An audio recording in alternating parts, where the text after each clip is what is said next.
الحمد للہ رب العالمین الرحمن الرحیم مالک یوم الدین والصلاة والسلام علی سید المرسلین وصحابہ الطاہرین الی یوم الدین. قال اللہ تعالی فی کتابہ المجید والفرقان الحمید: اعوذ باللہ من الشیطان الرجیم، بسم اللہ الرحمن الرحیم. النبی اولی بالمؤمنین من انفسهم.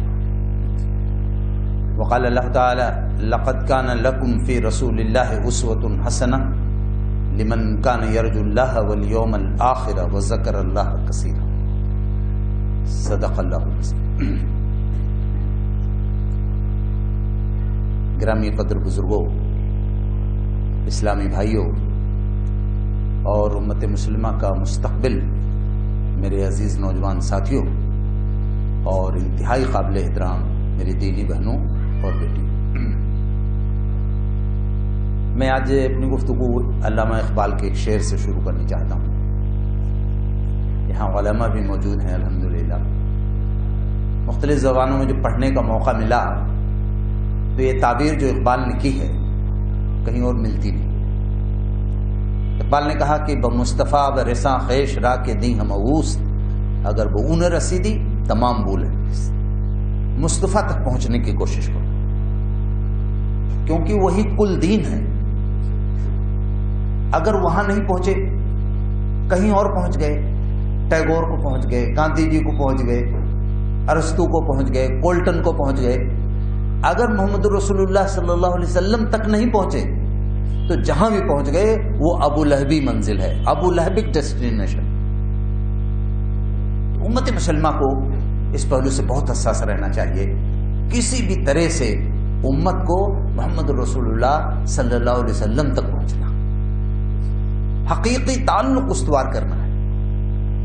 قریب 100 سال پہلے کا ایک واقعہ ہے، اہل علم کے ذہن میں ممکن ہے تازہ بھی ہو. یہ اقبال کا جو شعر پڑھا میں نے، علامہ اقبال اندلس گئے ہوئے تھے.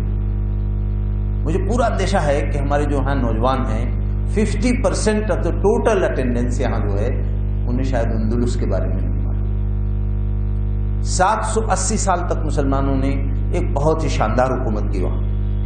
بعد میں اپنی غفلتوں اور خارج کی سازشوں سے یہ المناک صورتحال سامنے آئی کہ وہاں ایک بھی مسلمان نہیں رہ گیا، بیشتر لوگوں کو قتل کر دیا. آپ کو حیرت ہوگی کہ آخری قافلہ جو وہاں سے رخصت ہوا وہ علماء کا تھا، جن کو انہوں نے جہاز میں بھر بھر کے کہا کہ اب جاؤ جہاں سے آئے تھے وہیں چلے جاؤ. ان علماء کے بارے میں لکھا ہے بعض لوگوں نے، وہ روتے رہے کہ کاش کہ ہم نے اپنی ذمہ داریاں یہاں ادا کی ہوتی تو آج یہ دردناک صورتحال سامنے نہیں آتی. علامہ اقبال قریب 100 سال پہلے وہاں گئے. آپ یہ ذہن میں رکھیں کہ 1938 میں اقبال کا انتقال ہو گیا. علامہ اندلس گئے، وہاں سے واپس آئے. جب لاہور آئے تو آپ کو حیرت ہوگی، بھی میں پنجاب کی طرف گیا ہوا تھا. وہ سرہند، شیخ سرہندی کی سرزمین، سرہند، جالندھر، امرتسر، یہ سب مسلمانوں کے علمی مراکز تھے ایک زمانے. ادھر کراچی اور کہاں کہاں سے علماء، اہل دانش، وہ سب علامہ سے ملنے گئے.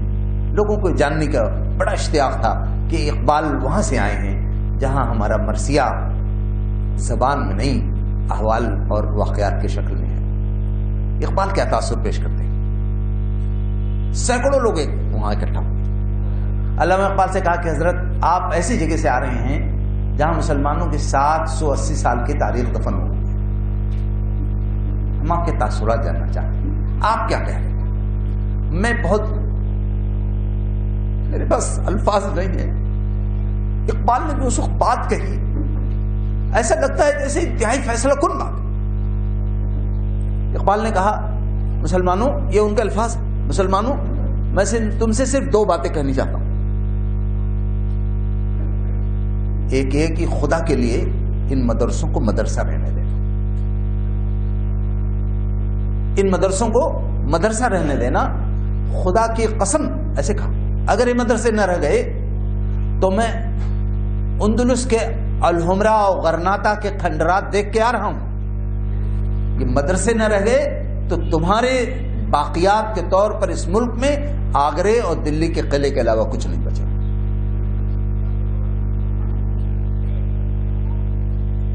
کتنی عجیب و غریب بات. میں بہت بے تکلفی سے کہنا چاہتا ہوں، میں نے مدرسے میں پڑھا، والد صاحب نے پھر کالج بھیج دیا، پھر میں نے سائنس کی تعلیم حاصل کی. مجھے یقین ہے کہ یہ جو اقبال کا تبصرہ ہے یہ 100% صحیح ہے. مدرسے جہاں نہیں ہیں وہاں کے کیا حالات ہیں آپ کو شاید اندازہ نہیں. ہمارا جانا بھی بہت کم ہوتا ہے. مجھے یاد ہے کہ قریب 30-35 سال پہلے میں نے ایک سفر بہت تفصیلی کیا آسام کا. وہاں ایک صاحب کے گھر میں قیام رہا، بڑی مسلم آبادی تھی. انہوں نے کہا کیا صبح آپ ٹہلنا پسند کریں گے؟ میں نے کہا کیوں نہیں، چلتے. وہ لے گئے، باہر ٹہلتے ٹہلتے ایک بڑے قبرستان میں لے گئے. میں نے وہاں دیکھا قبرستان میں تو عجیب، مجھے تھوڑا تعجب ہوا، کچھ تھوڑا غصہ بھی آیا. وہاں بہت ساری قبروں میں ڈنڈے لگے ہوئے تھے. تو میں نے پوچھا یہ بدعتی لوگ ہیں کیا؟ یہ سب کیا ہے؟ یہ ڈنڈا کیوں لگا رکھا ہے؟ تو ہمارے بھائی نے جو جواب دیا، انہوں نے کہا جمیل بھائی یہ بدعت نہیں ہے، یہ ہماری ضرورت ہے. یہ جن خبروں میں ڈنڈے لگے ہیں ان لوگوں کا جب انتقال ہوا تھا تو یہاں کوئی نماز جنازہ پڑھانے والا نہیں، تو میت کو تو ہم رکھ نہیں سکتے تھے. ہم نے غسل دے کر کے کفن دے کر کے ان کو یہاں تدفین کر دی ہے، ڈنڈا لگا دیا ہے تاکہ یہ شناخت ہو سکے کہ ابھی ان کی نماز جنازہ تھی. میں نہیں بتا سکتا ہوں اپنے دل کی کیفیت کتنا اللہ تعالیٰ کا میں نے اسے شکر ادا کیا کہ ہم ایسے علاقے میں نہیں ہیں، اور اپنے ان بھائیوں کے لیے اتنی شدید کیفیت تاری ہوئی میں بتا نہیں سکتا. اقبال کی اس بات کو اب آپ شاید اور اچھی طرح سمجھ سکتے ہیں کہ خدا کے لیے ان مدرسوں کو مدرسہ رہنے دیں. یہ نہ رہے تو تمہاری صورتحال بہت المناک ہو سکتی. دوسری بات جو انہوں نے کہی وہ سیرت طیبہ کے بارے میں. انہوں نے کہا دوسری بات جو میں تم سے کہنا چاہتا ہوں وہ یہ ہے کہ اپنے کو اور اپنی نسلوں کو، یہ تقریباً ان کے الفاظ ہیں جو میں آپ کو سنا، اپنے کو اور اپنی نسلوں کو رسول اللہ صلی اللہ علیہ وسلم کی درسگاہ کی چوکٹ سے جوڑے رہنا. رسول اللہ صلی اللہ علیہ وسلم کی درسگاہ کی چوکٹ سے جوڑے رہنا. میں تمہیں یقین دلاتا ہوں کہ ساری دنیا کے شیطانی قوتیں سر پٹک پٹک کے ختم ہو جائیں گی اور تمہارا کچھ نہیں بگاڑ سکتی. یہ وہ علاج ہے جو ہر زمانے میں لوگوں نے پیش کیا. ملک کے حالات بہت زیادہ خراب تھے. تقسیم کے وقت لوگ بھاگ رہے تھے یہاں سے. مولانا آزان نے دلی کی جامع مسجد میں ایک تقریر کی، وہ تقریر باقاعدہ نشر ہوئی اور بہت زیادہ پھیلی ہوئی ہے، آپ پڑھیں گے تو مل جائے گی. مولانا نے کہا کہ مسجد کے بلند مینار تم سے اچک کے سوال کرتے ہیں کہ ہمیں چھوڑ کے کہاں جا رہے ہیں. آج تم زلزلوں سے ڈرتے ہو، کیا تمہیں یاد نہیں کہ تمہارا وجود خود ایک زلزلہ تھا؟ یہ بادلوں نے میلا پانی برسایا ہے، تم نے بھیگ جانے کے ڈر سے پائچے چڑھا رکھے ہیں. ابھی کل ہی کی بات ہے، کیا آپ سوچوں، اپنے کرب کو میں بیان نہیں کر سکتا. اب تو اردو بھی ہمارے نشستوں میں اجنبی سی ہو گئی. مولانا نے کہا ابھی کل ہی کی بات ہے کہ جمنا کے کنارے تمہارے شہیدوں نے وضو کیا. تمہارے مسائل کا میرے پاس کوئی نیا حل نہیں ہے، وہی حل ہے جو محسن اعظم صلی اللہ علیہ وسلم لے کے آئے تھے. لا تہنوا ولا تحزنوا وانتم الاعلون ان کنتم مؤمنین. ڈرو نہیں اور غم نہ کرو. دونوں جملوں میں بہت ہی انطباق ہے. ڈرا کس سے جاتا ہے؟ جو طاقتور ہوتا ہے، بڑا خوفناک ہوتا ہے. آپ سے دسیوں یا سینکڑوں گنا طاقتور. ڈرو نہیں. کیوں؟ اس لیے کہ تم اس اللہ پہ ایمان لائے ہو جو اس کائنات کا مالک ہے، اس کائنات کا رب ہے. اگر اس کی مدد تمہارے پشت پہ رہی تو اس ساری دنیا کے کیڑے مکوڑے تمہارا کچھ نہیں بگاڑ سکتے. اور غم نہ کرو کی جو بات کہی، مدینے میں بہت آنے کے بعد مکے میں بہت کچھ چھوٹ گیا. بہت سے علاقوں سے جو لوگ ہجرت کر کے آئے بہت کچھ چھوڑ کے آ گئے. جو تمہارا کھو گیا ہے اس پہ غم نہ کرو. تم جس اللہ پہ ایمان لائے ہو زمین اور آسمان کی ساری وراثتیں اس کی ہیں. وہ کل تمہیں دینے لگے گا تو تم نہال ہو جاؤ گے. اس ضمن میں صرف ایک اشارہ کرنا چاہتا ہوں کہ حضرت عمر رضی اللہ عنہ کے زمانے میں جب ایران فتح ہوا تو ایران تو بہت بڑی سپر پاور تھا. یہاں ایک ضمناً ایک بات کہنی چاہتا ہوں، اس دور میں بہت بڑا فتنہ پھیلا ہوا ہے کہ دانشوری کے نام پر بہت سے لوگ حضرت عمر کو مشورہ دے رہے ہیں. ایک صاحب نے قریب 60-70 کتابیں لکھی ہیں، وہ کہہ رہے ہیں کہ حضرت عمر نے یہ فتح ایران اور روم اور قادسیہ اور یہ سب فتح کرنے کا جو سلسلہ شروع کیا، اس سے اسلام کی دعوت کا راستہ رک گیا. نعوذ باللہ. علم کے نام پہ جہل پھیلانے والے ایسے افراد اسلام کے لیے مخلص ہیں. حضرت عمر ایران فتح ہوا، مدینہ چھوٹا شہر تھا، بہت مال غنیمت آنے لگا، آتا رہا ہفتوں آتا رہا. جتنی بھی مدینے کے انٹرنس کے راستے تھے سب کے دونوں کنارے لگوا دیے. کئی بار لوگوں نے کہا کہ امیر المومنین چل کے دیکھ تو لیں ایک بار. آپ کے زمانے میں اللہ تعالیٰ نے حضور کی اتنی بڑی پیشین گوئی پوری کی، آپ کے ذریعے ہوئی، آپ چل کے دیکھ لیں.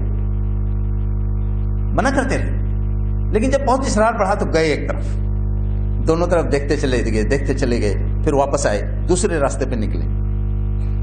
میں آپ سے عرض کر رہا ہوں اس واقعے کو سمجھ رہے ہیں. اس کو میں نے اسلامی تاریخ میں ڈائریکٹ نہیں پڑھا، اس کو میں نے برنارڈ شاہ کے یہاں پڑھا. برنارڈ شاہ جب انگلینڈ اپنی 400 سالہ جشن منا رہا تھا، اس میں برنارڈ شاہ کو چیف گیسٹ بنایا گیا تھا. جب انگلینڈ کے بادشاہ نے آخر میں کہا کہ سر آپ کچھ کہہ دیجیے، اس نے کہا میں ایکسکیوز کرتا ہوں کیونکہ میں آپ کے پروگرام میں ظاہری طور پہ موجود تھا، لیکن میں اسپریچولی یہاں نہیں تھا، میں ذہنی طور پہ اس پروگرام میں نہیں تھا. مجھے 1200-1300 سال پہلے عمر کا جشن یاد آ رہا تھا جب عمر نے ایران کو فتح کیا. پھر یہی واقعہ نقل کیا. دوسرے راستے پہ چلے حضرت عمر رضی اللہ عنہ، چلتے رہے، بس ایک جگہ کھڑے ہو گئے، پھوٹ کے رونے لگے.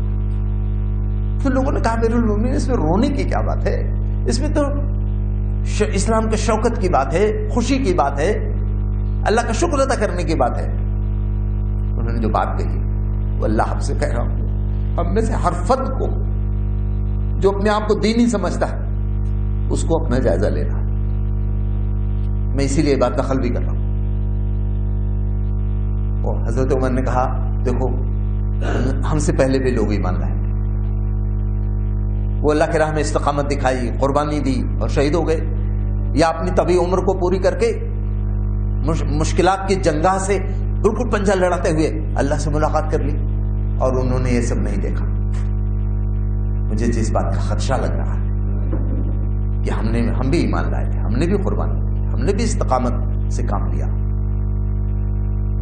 ہم نے بھی جنگ کی، اور آج ہمیں یہ سب دکھایا جا رہا ہے، یہ سب دیا گیا ہے. مجھے ڈر لگتا ہے کہ کہیں ہمارے وہ بھائی جو ہم سے پہلے گئے اللہ کے ہاں جا کر کے وہ اللہ کے استقبال اور انعام کے مستحق ہوں اور ہم سے کہہ دیا جائے بھائی تمہیں دنیا میں دے دیا گیا. بہت روکے اس کے. میں صرف یہ بات کر رہا ہوں، انٹروسپیکشن ایک بہت اہم فیکٹر ہے. خود احتسابی میں ایک طالب علم کے حیثیت سے سمجھتا ہوں دنیا کے انتہائی مشکل ترین کاموں میں ایک کام یہ ہے کہ آدمی اپنا انٹروسپیکشن کرے، اپنی خود احتسابی کرے. یہ مشکل ترین کام ہے. تبصرے تو بہت مشکل ہے، بہت آسان ہے، لیکن خود احتسابی انتہائی مشکل ہے. ہمیں اپنا احتساب کرنا. میں گفتگو میں میں یہ نہیں چاہ رہا تھا کہ یہ بات کہوں، لیکن میں آج کہنا چاہتا ہوں اگر آج ہم نے اپنی خود احتسابی نہیں کی تو جو آبادیوں کے بہت زیادہ نعرے لگاتے ہیں نا کہ ہم اتنے ہیں، اس سے کچھ نہیں ہونے والا ہے. یہ آپ کے وسائل و ذرائع کچھ نہیں ہونے والا ہے. سارے وسائل و ذرائع اسپین میں مسلمانوں کے ہاتھ میں تھے. لیبورٹریز بنائیں، لائبریریز بنائیں، اٹھا کے دیکھ لیجئے پوری یورپ کی دنیا میں کہیں بھی اس طرح کی لائبریریز نہیں تھی. لیکن جب اللہ سے تعلق ٹوٹا، جب عیش و مستی آ گئی، حضور نے فرمایا تھا سادگی ایمان کی علامت ہے. جب بازار سجنے لگے، جب تخت سجنے لگے، جب اللہ کے بندوں کو اس طرح سے حاضر کیا جانے لگا جیسے یہ آقا ہے اور وہ غلام ہے، تو پھر اللہ کو پسند نہیں آیا، تو ختم ہو گیا مسئلہ. کہاں ایک تاریخ وہ تھی کہ جب وہاں آئے تھے لوگ فتح کرنے، اپنی کشتیاں جلا دی، جانے کا خیال چھوڑ دو، ہمیں یہیں رہنا. اور ایک مرحلہ آیا کہ لوگوں کو جہاز میں ٹھوس کر بھیج دیا گیا. بیشتر لوگوں کو تو قتل ہی کر دیا. ایک اندازے کے مطابق 90% لوگوں کو قتل کر دیا. ایسے حالات میں، ایسے المناک صورتحال میں کیا اس بات کی ضرورت نہیں ہے کہ ہم دینی طور پر تھوڑا پلٹیں؟ نبی پاک صلی اللہ علیہ وسلم کی درسگاہ میں بقول اقبال کے اس چوکھٹ پہ آ کر معلوم کریں کہ اس وقت ہمیں کیا کرنا ہے. لیکن وہ جو کچھ ہے اس کے لیے میں ایک بات کہنی چاہتا ہوں. وہ جو کچھ ہم حضور کی چوکھٹ سے سیکھیں گے, حضور کی درسگاہ سے ہم جو کچھ اخذ کریں گے, اس کے لیے کچھ چیزیں ضروری ہیں. اگر وہ نہیں ہے تو ہم اخذ بھی نہیں کر سکتے. سو کالڈ انٹلیکچولیزم, نام نہاد دانشوری سے یاد رکھیے کچھ نہیں ہونے والا ہے. سادگی کے انداز میں, سادہ انداز میں ہمیں رسول اللہ کی طرف لپکنا باقاعدہ. دنیا میں بیوقوف کہے, لیٹ دم سے, ان کو کہنے دو, لیٹ دم, ان کو کرنے دو. آپ انفیریٹی کمپلیکس میں بتائیے, آپ کا ارتقاء یہی ہے, آپ کا ایڈوانسمنٹ یہی ہے کہ آپ زیادہ سے زیادہ محمد رسول اللہ صلی اللہ علیہ وسلم سے مشابہ ہو جائیں. میں آپ کو سیرت کی ایک بات سنانا چاہتا ہوں. اللہ کے نبی صلی اللہ علیہ وسلم کے ایک صحابی کی بات ہے, ان کا نام ہے حضرت ابو دہدہ. ابو دہدہ کے بارے میں آتا ہے, میں نے ایک آیت ابھی آپ کے سامنے پڑھی ہے, النبی اولی بالمؤمنین من انفسہم, نبی مومنوں پر ان کی جان سے زیادہ حق رکھتے ہیں. اپنی جان بچانے کے لیے کیا کیا رعایتیں موجود ہیں, لیکن دیکھو تمہاری جان سے بھی زیادہ جو اہمیت رکھتی ہے چیز, اس پہ اپنی جان کو قربان کر دینا.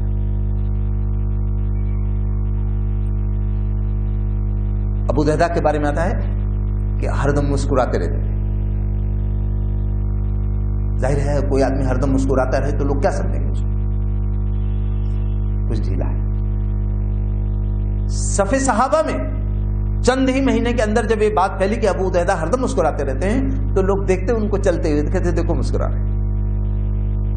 کہیں سے ان کی بیوی کوئی بات معلوم ہو گئی تو ایک محبت کرنے والی, ایک سراپا وفا شار بیوی, وہ بالکل مچل گئی. انہوں نے کہا ابو دہدہ یہ آپ نے کون سی عادت پال رکھی ہے, پتا ہے آپ کو کچھ؟ لوگ آپ کو بیوقوف سمجھتے ہیں. میں اپنے نوجوانوں سے پوچھنا چاہتا ہوں, میں آپ سے کر رہا ہوں, آپ کسی کو بھی جواب نہ دو. کیا رسول اللہ کو جواب نہیں دینا پڑے گا؟ ابو دہدہ نے کہا دہدہ کی ماں, خدا کی قسم میں اتنے برسوں رسول اللہ صلی اللہ علیہ وسلم کے ساتھ رہا ہوں, مجھے ایک بار بھی یاد نہیں ہے کہ میں نے رسول اقدس کے چہرے پہ نگاہ ڈالی ہو اور آپ کے چہرے پہ مسکراہٹ لگی. یہ ہے ہماری پیش رفت کا راز.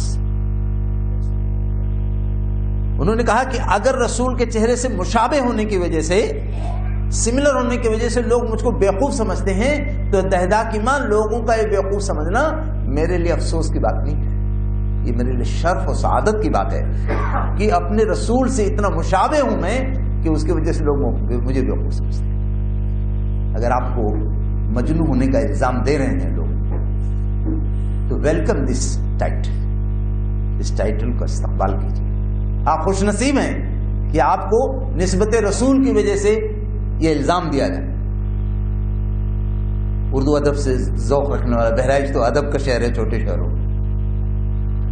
بہت بڑے ایک استاد شاعر گزرے ہیں, اختر شیرانی. اختر شیرانی کی نصف اول زندگی جو پوری ہے, قریب 50 سال کی زندگی, وہ ایک دم اوباشوں کی زندگی تھی. الفاظ, ادب, استعارات, سلاست, ساری چیزیں اختر شیرانی کے ہاں لوگوں نے لکھا تبصرہ کیا ہے جیسے کنیز کی طرح چلتے رہتے تھے. اتنے بڑے شاعر تھے, اساتذہ میں شمار ہوتا ہے, لیکن شراب پیتے تھے. میں اپنے نوجوانوں سے کہنا چاہتا ہوں, بزرگوں سے بھی کہنا چاہتا ہوں, میں آپ کو ڈکٹیٹ نہیں کر رہا ہوں, میں آپ کا ایک بھائی ہوں, ادنا صاحب گنہگار, لیکن میں آپ سے ریکویسٹ تو کر سکتا ہوں, میں آپ سے درخواست تو کر سکتا ہوں, رسول اللہ کی نسبت کی لاج رکھو, رسول اللہ کی نسبت کی لاج رکھو. میں بغیر کسی تکلف کے پورے وثوق کے ساتھ کہتا ہوں, ہم میں سے جو بھی رسول اللہ صلی اللہ علیہ وسلم سے اپنی نسبت کی لاج رکھنے میں کامیاب ہو گیا, انشاءاللہ وہ یہاں بھی کامیاب ہوگا اور انشاءاللہ وہاں اس کا استقبال. اختر شیرانی کسی مجلس میں بیٹھے ہوئے تھے, اس میں ہندو مسلم سب شعرا تھے. ابھی جس طرح کی بات ہمارے سعید صاحب نے یہاں ذکر کی, اس طرح کے شرپسند انداز کے لوگ ہر جگہ تھے. ہم ہی سے ادب سیکھتے تھے اور ہم ہی کو دکھ پہنچاتے تھے. اس وقت بھی لیتے ہوئے. ایسے شعرا بیٹھے تھے. ایک شاعر غیر مسلم تھا, اس نے کہا حضرت یہ غالب کے بارے میں آپ کی کیا ہے؟ ترنگ میں تھے بالکل, شراب پیے ہوئے تھے. غالب کا ایک شعر ہے, زیادہ وہ معروف نہیں ہے وہ شعر, شاید انہوں نے اپنے اس میں بھی نہیں رکھا اس کو, لیکن انہی کا کہ عشق نے غالب نکما کر دیا ورنہ ہم بھی آدمی تھے کام. وہ ان کے پاس ذہن میں تھی اس وقت بھی, جب شراب کی ترنگ میں تھے, کہا کہ غالب تو انتہائی نکما آدمی تھے. اس نے کہا حضرت ذوق کے بارے میں آپ کیا کہتے ہیں؟ ذوق جو ہے بہادر شاہ ظفر کے شاعری میں استاذ تھے. کہا وہ تو انتہائی بذوق آدمی تھا. کہا حضرت انشاءاللہ خان انشاء کے بارے میں کیا؟ اس کی تشریح کرنی پڑے گی, میں آپ سے کیا بتاؤں. انشاءاللہ خان انشاء کے بارے میں آپ کی کیا رہے ہیں؟ کہا اس کی تو انشاء بھی درست نہیں تھی. بس اس نے جرأت کر لی, اس نے کہا کہ حضرت محمد کے بارے میں آپ کیا کہتے ہیں؟ اتنا سننا تھا کہ ایک دم غصے سے تھرتھرانے لگے. وہاں ایک گلاس وغیرہ رکھا تھا, اٹھا کے مارا اس کے سر پہ, سر پھٹ گیا اس کا. جو جملہ کہا ہے وہ لکھا ہوا ہے. کہا کمینے تو نے میرے اس ناپاک مجلس میں یہ نام کیوں لیا؟ پھر بہت رو. کہا آج میری وجہ سے یہ مقدس نام رسوخ ہو. جملہ اور بولے, کہنے لگے بدبخت, اب تو چاہتا ہے کہ اس نام کی نسبت بھی کمزور پڑ جائے. میں آپ سے کہنا چاہتا ہوں, اٹھا کے دیکھ لیجیے ان کی زندگی. اس کے بعد جب توبہ کی تو علماء اہل علم کہتے ہیں کہ اختر شیرانی نے بڑی قابل رشک اختتام ان کو ملا دنیا سے جانے کا. میں آپ سے کہنا چاہتا ہوں, جتنا آپ مخاطب ہیں نا اللہ اس سے زیادہ میں خود مخاطب. لیکن میں ضرور یہ بات کہنا چاہتا ہوں کہ مسلمانوں کا بہت بڑا سرمایہ یہ ہے کہ وہ نسبت رسول کی لاج رکھیں. آپ کسی بھی شعبے میں کام کر رہے ہیں, آپ مدرسے میں ہیں, آپ کالج میں ہیں, آپ میڈیکل فیلڈ میں ہیں, آپ انجینئر ہیں, آپ کمپیوٹر سائنس کے کسی فیلڈ میں بہت ایکسلنس ہے آپ کے اندر, جہاں بھی ہیں بس اتنی لاج رکھیے کہ میں رسول اللہ صلی اللہ علیہ وسلم کا امتی ہوں. میں اس نسبت کو کمزور نہیں ہونے دوں. انشاءاللہ کل جب آخرت میں پہنچے گی نا اور فرشتے ملے جا رہے ہوں گے تو ضرور ایسے خوبصورت مناظر آئیں گے انشاءاللہ کہ حضور پاک صلی اللہ علیہ وسلم کہہ دیں گے فرشتے لاؤ میرے اس امت کے بیٹے کو لے آؤ, میری اس امت کے بیٹے کو لے آؤ. کل جب ساری دنیا کی شیطانی قوتوں نے میرے لائے ہوئے دین اور میری شریعت کو زبردست الغار کر رکھی تھی, میرے بیٹے نے میری نسبت کی لاج رکھی تھی, میری امت کی بیٹی نے میری نسبت کی لاج رکھی تھی. بھائی لے جاؤ ان کو حضرت ابراہیم سے ملاقات کرو, لے جاؤ ان کے حضرت موسیٰ سے ملاقات کرو, میری امت کے بیٹے کو لے جاؤ حضرت مریم سے ملاقات کراؤ. میں اپنی بہنوں سے پوچھنا چاہتا ہوں کیا اس کے علاوہ بھی کچھ چاہیے ہمیں؟ یہ ہے وہ اصل چیز, اصل منزل, فائنل ڈیسٹینیشن وہ ہماری نگاہوں میں رہنی چاہیے. فائنل ڈیسٹینیشن یہ ہے کہ ہمیں حضور کے سامنے شرمندگی. ہمارا حال یہ ہے, جو حال ہے وہ خارجی سازشوں کے الرغم ہمارا کچھ حال ہے جس میں آپ کسی دوسرے کو الزام نہیں دے سکتے. کیا یہاں کی حکومت ذمہ دار ہے؟ کیا یہودی ذمہ دار ہیں؟ کیا عیسائی ذمہ دار ہیں؟ میں گزارش کروں گا اپنے حضرت کے ساتھیوں سے 4-5 لوگوں کی ٹیم بنا دو اور کسی ایک محلے کا سروے کر لو اور محمد رسول اللہ صلی اللہ علیہ وسلم کے بارے میں معلومات کی کیفیت اور صورتحال تھوڑا سا کلیکٹ کر لیجیے, آپ کے ہوش اڑ جائیں گے. ایک مسلمان گاؤں کے قریب 16-17 بچوں کو میں نے ایسے جمع کیا مدرسے میں اور میں نے سب سے حضور کے بارے میں پوچھا. آپ کو بتا رہے ہیں 3 بچوں کے علاوہ کوئی نہیں بتا سکا حضور کے بارے میں. سب گلی ڈنڈا کھیل رہے ہیں, کرکٹ کھیل رہے ہیں. دنیا ایک حسین اور ایک باولا کر دینے والی شکل میں آ گئی ہے, ہم اس میں فریفتہ. میں نے شاید یہاں ساتھیوں کو کبھی بتایا ہے کہ ایک بار کچھ احباب نے کہا کہ ہمارے بچے جو ہے وہ اردو نہیں سمجھ پاتے ہیں علماء کی, تو آپ انگریزی میں کچھ نظام بنا دیجئے سیرت طیبہ. تو ان کے لیے کلاس کا نظام کیا گیا. ایک صاحب نے تقریر کی انگریزی میں اللہ کے نبی پر. تقریر سے اتنی متاثر ہوئے بہت سارے طلباء اسٹوڈنٹس کہ بیشتر طلباء کی آنکھوں میں آنسو آ. ایک نوجوان کھڑا ہوا, اس نے کہا سر Again and again you were repeating the name of Muhammad, but who was this Muhammad? میں آپ سے پوچھنا چاہتا ہوں, کیا ہمیں ختم کرنے کے اسے بمبارڈنگ کی ضرورت ہے؟ کیا ابھی بھی نہیں سمجھ میں آ رہا ہے؟ یہ ہے وہ داخلی مسئلہ. اپنے اصولوں سے, اپنے پرنسپل سے, اپنے بیسک سے ہمارا تعلق کمزور ہو جائے گا تو نہ آپ کو پیٹرول بچا سکتا ہے, نہ سونے کے پہاڑ بچا سکتے ہیں, نہ یہ 57-58 میں بیشتر یہ غلامانہ پیپٹس گورنمنٹس آپ کو بچا سکتی ہیں. ہمیں لوٹنا پڑے گا محمد رسول اللہ صلی اللہ علیہ وسلم کے نمونے کی طرف, ان اصولوں کی طرف جو رسول اللہ صلی اللہ علیہ وسلم نے ہمیں دی تھی. ہمیں خود احتسابی کرنی ہوگی, یہ بہت بڑی ضرورت ہے. اس کے لیے کچھ عرصے پہلے یہاں احباب سمر کلاسز چلاتے تھے. میں تو اس وقت ابھی ایک جگہ سے صبح میں تھا, میں وہاں صورتحال یہ ہے, وہاں شہر کے اچھے خاصے لوگ جمع تھے. بعض لوگ رونے لگے, کہنے لگے کہ ہمیں کچھ میکینزم ڈیزائن کر دیجئے. سب سے بڑا خطرہ بیٹیوں کو. میں نے ان سے کہا آپ شہر کو 3-4 حصے میں بانٹ لو, الگ الگ دوستوں کو ذمہ داری دو, کم سے کم 3 دن لگاتار سیرت طیبہ پر, صحابیات پر پروگرام رکھو. میکسیمم اٹینڈنس ہونی چاہیے ہماری بیٹیوں کی. اگر میں کہتا ہوں سیلاب آیا تھا نا, سیلاب میں اگر لوگ بہے چلے جا رہے ہیں تو ظاہر ہے آپ اگر یہ طے کر لو کہ میں سب کو بچا لوں گا تو شاید یہ ممکن نہیں ہے. لیکن اگر آپ ایک کو بھی بچا لے گئے نا تو یو ہیو گین سکسیس, آپ کامیابی آپ نے حاصل کی. یہ طوفان جو اس وقت چل رہا ہے اس کے بارے میں بھی سمجھ لیجئے, یہ صرف مغربی طوفان نہیں ہے, اس میں آپ کا مشرق پوری طرح سے شریک ہے. اس وقت جو الغار ہے وہ یہود, نصارہ, مشرکین سب کی ملی جلی بھگت ہے, ملی بھگت ہے سب. میں اس پہ ابھی آخر میں انشاءاللہ کچھ اشارہ کروں گا. لیکن اس وقت جو سچویشن ہے وہ یہ ہے کہ ہم اپنا داخلی احتساب کریں. ہم کیا کر رہے ہیں؟ اگر وہ مسلمان بچہ جس کے میں نے ذکر کیا 18-20 سال کا, جس نے کہا تھا کہ وہ حضرت محمد صلی اللہ علیہ وسلم, اگر وہ مر جائے اور کسی بڑی شخصیت کا لڑکا ہو اور اس کی وجہ سے پورا شہر جنازے میں آ جائے تو کیا وہ مسلمان مرے گا؟ یہ وہ تلخ حقیقتیں ہیں جو ہمارے معاشرے میں موجود ہیں. اور جانتے ہیں یہ ایک فکری ارتداد ہے.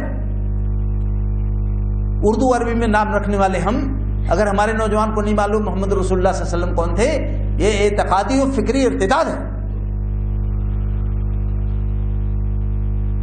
میں آپ کو مایوس نہیں کرنا چاہتا, لیکن میں ضرور کہوں گا کہ ہمیں ہوش کے ناخن لینے چاہیے. ہمیں اپنی نسبت کا احیا کرنا چاہیے, اس کو تازہ کرنا چاہیے. انشاءاللہ جس دن وہ نسبت تازہ ہوتے چلی جائے گی, جتنی اس میں دھار پڑتی چلی جائے گی, اتنی ہی آپ زندہ ہوتے چلے جائیں. میں اس ضمن میں موجودہ حالات